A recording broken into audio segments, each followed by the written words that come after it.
인사하겠습니다. 은혜를 알아야 감사할 수 있습니다. 우리가 그 은혜를 온전히 아는 시간이 되길 원합니다. 오늘이 바로 감사주일이고 우리가 하나의 감사를 하나님 앞에 올려드리는 그런 절기 아니겠습니까? 무엇보다 우리가 할 일은 뭐냐면 우리의 일상에서 하나님의 은혜를 깨닫고 감사할 수 있는 자가 되길 원합니다. 그렇게 하나님 앞에 감사함으로 나아가는 그런 한 주간이 되길 원하고 또 그렇게 영광 돌려서 그 은혜 감사함으로 말미암아 축복의 열매가 주렁주렁 맺히는 그런 시간이 되기를 원합니다.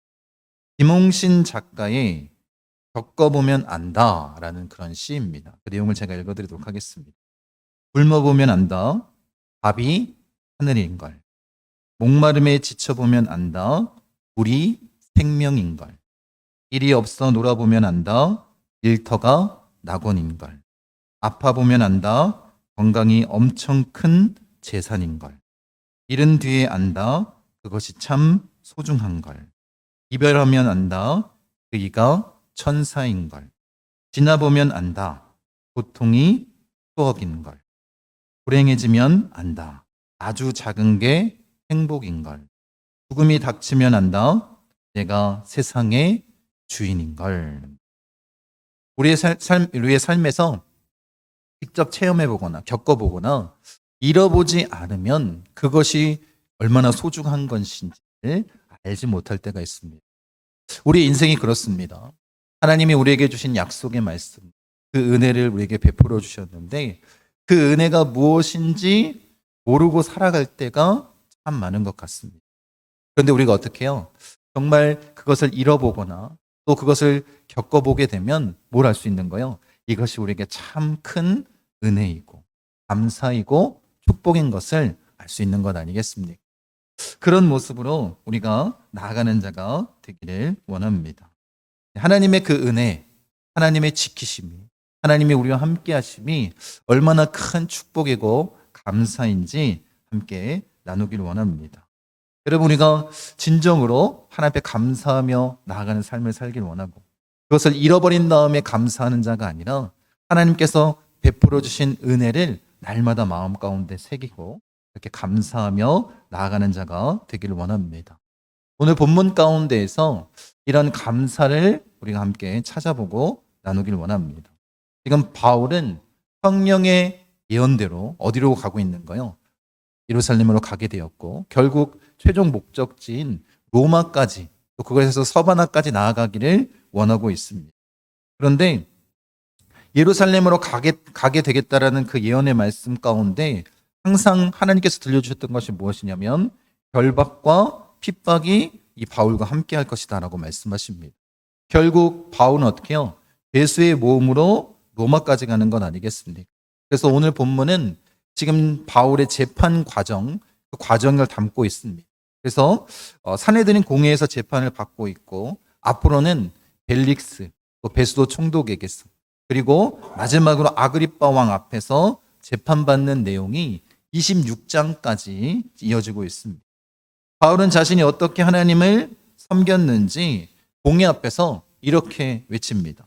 오늘까지 나는 범사의 양심을 따라 하나님을 섬겼노라. 지금 이 산헤드린 공회에서 재판을 받고 있는데 바울이 뭐라고 얘기하고 있다는 거예요? 오늘까지 나는 범사의 양심을 따라 하나님을 섬겼노라. 이렇게 자신의 믿음을 고백한 건 아니겠습니까? 그랬더니 아무런 반론도 제기하기 전에 공회원들 가운데 이 대제사장이었던 아나니아가 바울 곁에 있던 사람에게 뭐라고 얘기하냐면 바울의 입을 치라 이렇게 명합니다. 바울이 기분이 좋았을까 안 좋았을까요? 저였어도 기분이 상당히 안 좋았을 것 같습니다. 근데 바울이 그런 상황을 당하자 뭐라고 얘기하냐면 그 아나니아를 향해서 회칠한 자며라고 이렇게 소리를 칩니다. 이런 바울의 말이 맞습니다. 왜냐하면 지금 재판을 과정 가운데에서 이 바울의 죄가 확실하게 결정되어지지 않은 상황에서 지금 뭐 한 거예요? 그러니까 그가 죄인이라고 얘기하고 아무 말도 하지 못하도록 이미 판결을 내린 상황 아니겠습니까? 이것은 굉장히 부당한 일이었습니다. 그렇기 때문에 바울이 그렇게 회칠한 다며라고 말한 것 아니겠습니까? 여러분들 한번 생각해 보십시오. 보통 이 회칠은 왜 하냐면 낡은 것을 어떻게 해요? 새 것처럼 보이기 위해서 회칠을 합니다. 이거는 좀 괜찮은 것 같습니다.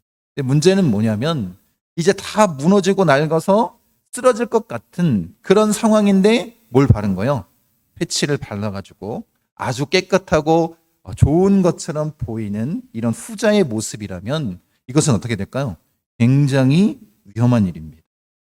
지금 이 예루살렘 성전 또 여기 모여 있었던 그런 공회원들의 상황이 이 두 번째 후자와 똑같은 거예요.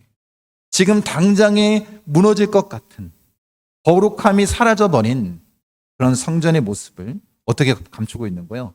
회칠한 것으로 감추고 있는 건 아니겠습니까? 이런 모습으로 나아간다면 어떻게 될 수밖에 없는 거예요? 결국에는 무너질 수밖에 없는 거예요. 더 큰 문제는 뭐냐면 자기만 그런 피해를 보는 것이 아니라 이스라엘의 모든 백성들이 동일하게 피해를 보는 상황이 되어버리는 것입니다. 그래서 그렇게 거룩함이 사라진 그들이 지금 뭐 하고 있는 거예요? 바울을 재판하고 있는 것 아니겠습니까? 그래서 바울이 회칠한 다며라고 그렇게 외치고 있는 것입니다. 여러분, 차라리 어쩌면 빨리 무너져 버리는 것이 훨씬 나은 것 아니겠습니까? 회칠한 당 같은 자들이 지금 재판을 하고 있습니다. 잘못을 판단하려고 모인 것이 아니라 이미 그리스도인들은 죄인이다 라고 결정하고 지금 판결을 내리고 이야기를 하고 있는 상황 아니겠습니까? 자신을 어떻게 하고 있는 거예요? 자신을 완전히 감추고 있습니다. 그 썩어 문드러진 그 모습들을 감춘 채, 거룩함이 사라진 자신의 모습들을 감춘 채 그렇게 판결하고 있는 것 아니겠습니까? 요즘에 사진 기술이 굉장히 발달한 것 같습니다. 그래서 이제 동영상까지도 얼굴을 어떻게 해요? 완전히 뽀샵 처리해서 일반 얼굴이 아닌 굉장히 이쁜 얼굴이 됐든지 아니면 잘생긴 얼굴로 바꿀 수 있는 기술이 있습니다. 근데 문제는 뭐냐면 이 뽀샵한 그 사진이 자신의 얼굴인 것처럼 살아간다면 이건 굉장히 큰 문제가 있는 것 아니겠습니까?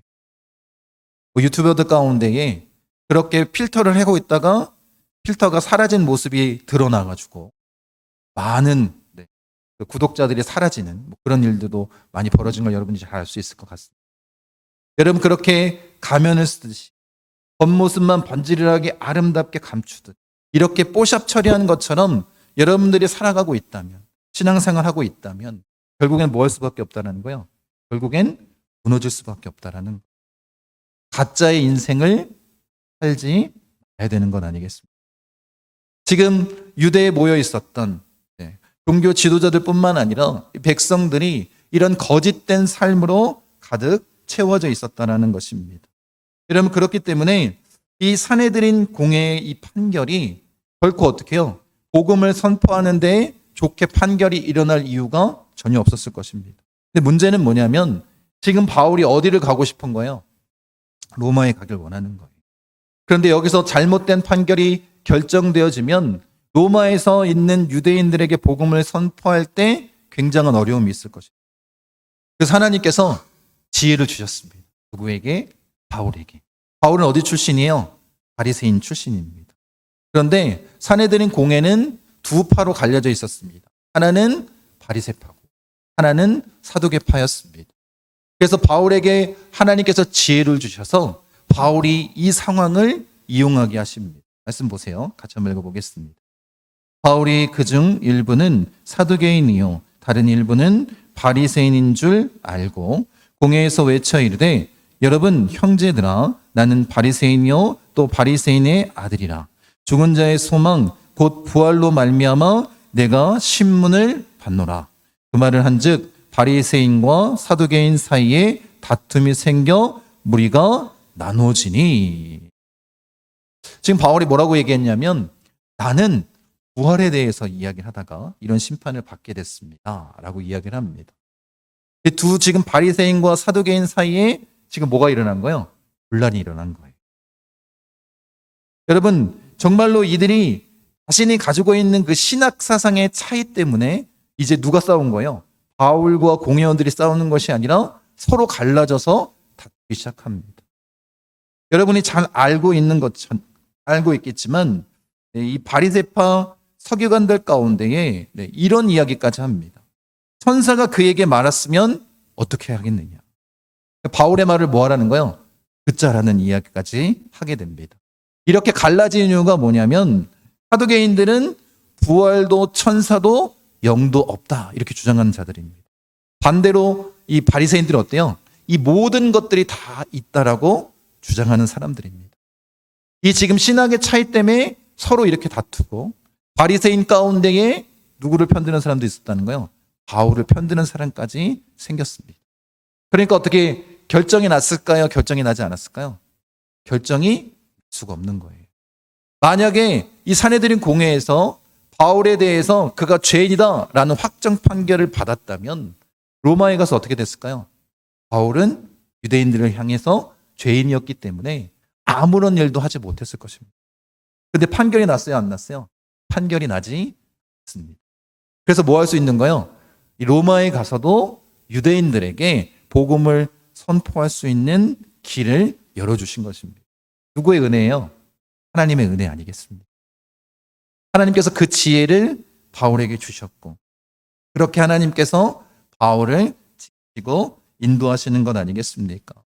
여러분들 오늘 본문에도 읽었지만 하나님께서 그런 일들을 일으키신 이후에 바울에게 분명하게 말씀하시는 것이 있습니다.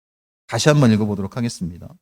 그날 밤에 주께서 바울 곁에 서서 이르시되 담대하라 내가 예루살렘에서 나의 일을 증언한 것 같이 로마에서도 증언하여야 하리라 하시니라. 분명히 뭐라고 말씀하세요? 로마에서도 똑같이 복음을 전해야 된다. 예루살렘에서 나의 증인이 된 것처럼 로마에서도 나의 증인이 돼야 된다. 라는 이 약속의 말씀을 다시 한번 언급하시고 말씀해 주신다라는 거예요. 여러분 그럼 우리는 어떤 생각이 들까요? 하나님이 이렇게 말씀하셨으니까 하나님께서 그 상황을 좋게 만들어 주셔야 되는 거 아니에요? 산헤드린 공회는 어찌저찌 잘 넘어간 것 같습니다.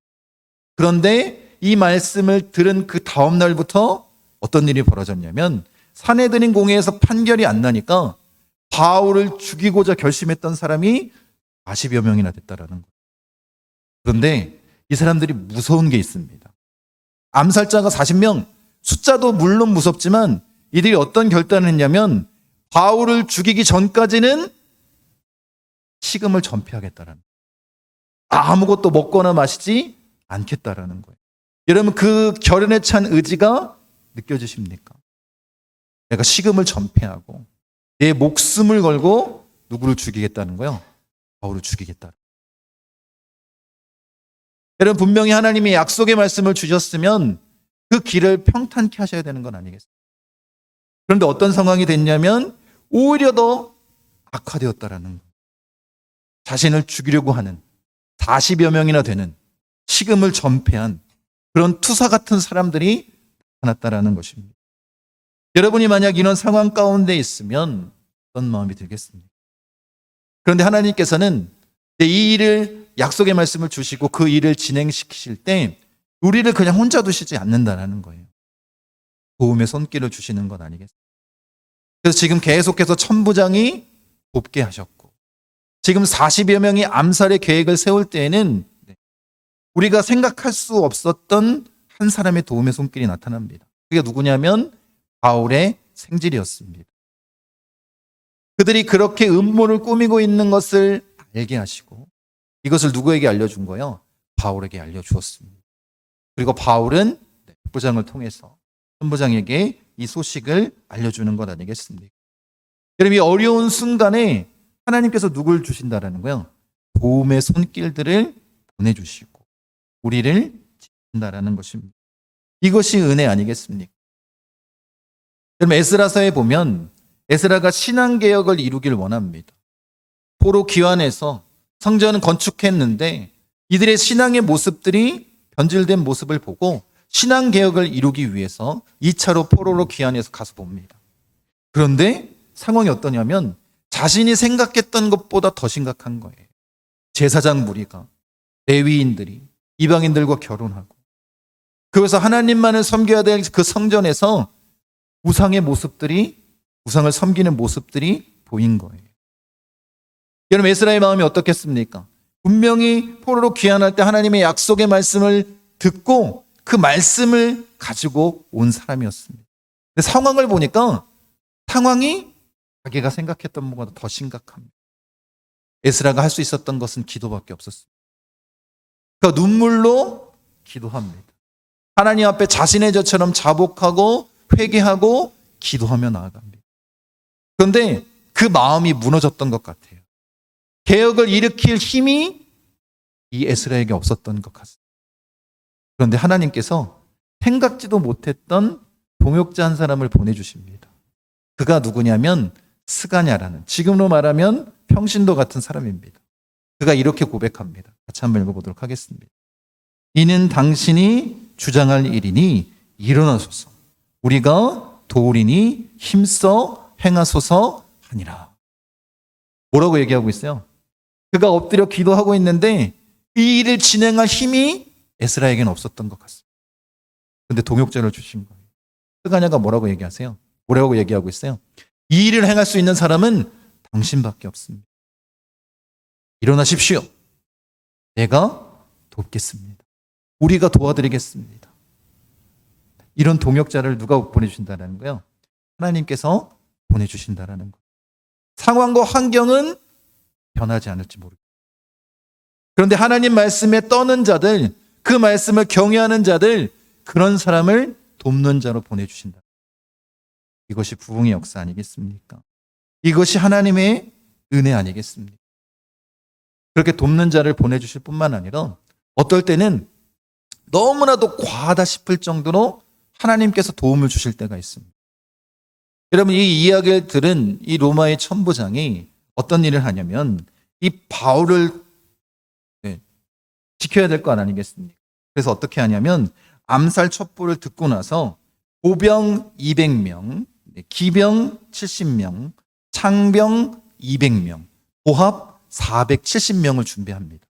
근데 여러분이 이 숫자를 봤을 때 뭐 얼마 안 되는 숫자네라고 생각할 수 있을지는 모르겠지만 당시 예루살렘에 주둔하고 있었던 로마의 군대가 600명밖에 되지 않습니다.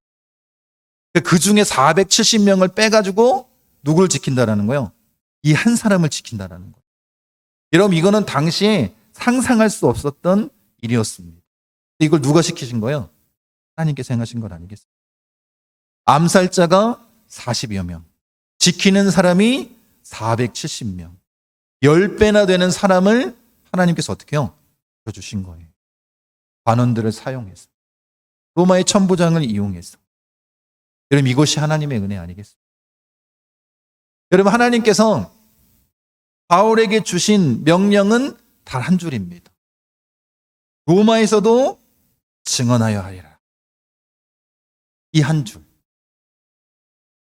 그런데 하나님께서 준비시켜 주신 것은 아무것도 없는 것 같습니다.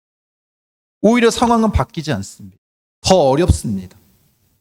그런데 하나님이 어떻게 하신다는 거예요?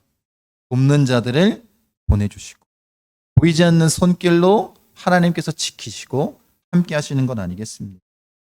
여러분, 그러니까 약속의 말씀은 한 줄이지만 그 뒤에 하나님의 숨은 의도가 담겨져 있다는 거예요. 내가 너와 영원히 함께 할 것이다. 너를 위해 도움의 손길을 보내줄 거야. 내가 너를 지킬 것이니 염려하지 말아라. 지금 너의 상황이 아니라 앞으로 내가 이끌어갈 그 일들을 기대하며 바라보아라. 이게 하나님의 마음 아니겠습니까? 그 은혜를, 그 숨은 의도를 발견하지 못하면 우리가 뭐 할 수 없는 거예요? 감사할 수 없다라는 거예요. 여러분, 지금 바울의 상황은 하나도 바뀌지 않았습니다. 오히려 더 심각하게 바뀌었습니다. 그런데 바울은 누굴 바라보고 있는 거예요? 그 상황을 보지 않고 하나님을 바라보고 가고 있는 거는. 그 숨은 의도를 깨달은 자만이, 그 은혜를 아는 자만이 뭐 할 수 있다는 거예요? 감사할 수 있습니다. 여러분들이 그렇게 감사하는 자가 되길 원합니다.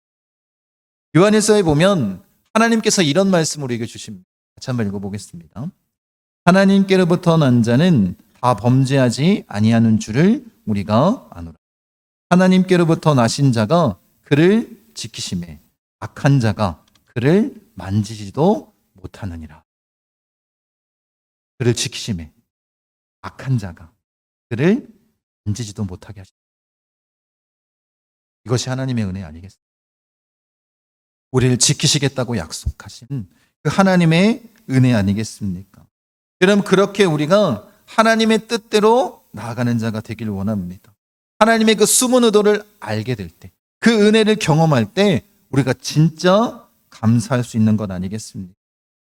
그럼 감사할 일이 없으십니까?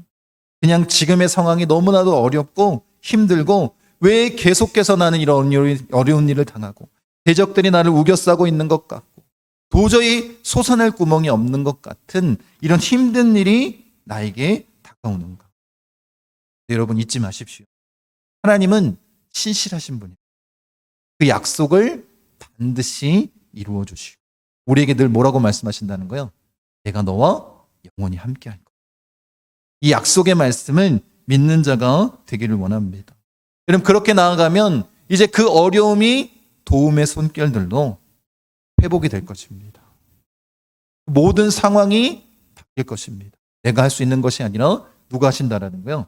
하나님이 이끌어 가시는 것 아니겠습니까? 나에게 그런 힘이 없다면 주변에 있는 사람들의 힘을 사용하실 것입니다. 그것이 하나님의 은혜 아니겠습니까? 그런 은혜를 경험하는 자가 되기를 원합니다. 여러분, 그렇게 를 지키시고 나와 함께 하시는 그 하나님의 은혜를 경험하고 감사하는 자가 되기를 원합니다. 하나님이 예수님을 통해서 우리에게 주신 원칙적으로 약속하신 말씀은 무엇이냐면 세상 끝날까지 내가 너와 함께 하겠다라는 거. 여러분, 믿으십니까? 모든 그리스도인들에게 주어진 약속의 말씀은 뭐냐면 내가 너와 함께 할 거야. 영원토록. 이 말씀을 온전히 믿고 나아가는 자가 되길 원합니다. 사실 우리가 신앙생활하다 보면 이 영적으로 이 영혼의 밤 같은 시간이 있습니다. 정말 힘들고 어려운 시기가 있습니다. 그럴 때는 이상하게 하나님이 나와 함께하지 않는 것 같은 마음이 들 때가 있습니다. 그런데 여러분, 착각하지 마십시오. 그때에도 주님은 어떻게 하고 계신 거예요? 나와 함께 하십니다. 돕는 손길들로 도우시고 필요하다면 공권력을 이용하시기도 합니다. 내가 생각하는 것보다 더 큰 은혜를 우리에게 그 능력을 부어주고 계신다는 것. 이것을 잊지 마시기 바랍니다. 그리고 어떻게 해요? 그런 상황 가운데서 그 하나님의 은혜를 발견하는 자들이 되기를 원합니다. 그러면 우리는 감사할 일이 넘쳐날 것입니다. 모든 상황과 그런 환경 가운데서도 나에게 좋지 못한 그런 일들이 벌어진다 할지라도 우리는 뭐 할 수 있다는 거예요? 감사할 수 있어요. 바울이 끝까지 그 신앙의 모습을 지키고 로마에까지 달려갔던 이유, 목숨도 아깝게 여기지 않았던 이유는 한 가지입니다. 뭐예요? 하나님의 은혜를 발견했기 때문인 거예요. 매 순간순간 하나님께 감사할 수 있는 일상의 감사, 그것이 평생 감사로 이어진 것 아니겠습니까? 여러분, 우리가 추수감사주일이라고 1년에 한 번 감사하는 마음으로 나오지 않았으면 좋겠어요. 바울처럼 일상의 감사가 되기를 원하고 우리의 평생 감사로 이어지는 역사가 나타나기를 원합니다. 물론 절기가 중요하지만 절기 때만 감사하는 자가 아니라 그렇게 날마다 감사함으로 하나님의 은혜를 경험하고 살아계신 하나님의 능력을 누리는 자가 되기를 원합니다. 그것이 예수님께서 우리를 향한 하나님의 그 마음 아니겠습니까? 여러분, 그런 모습으로 나아가는 자가 되길 원하고 특별히 추수감사주일날 더 큰 하나님의 은혜와 사랑을 누리는 자들 되시기를 간절히 축원드립니다.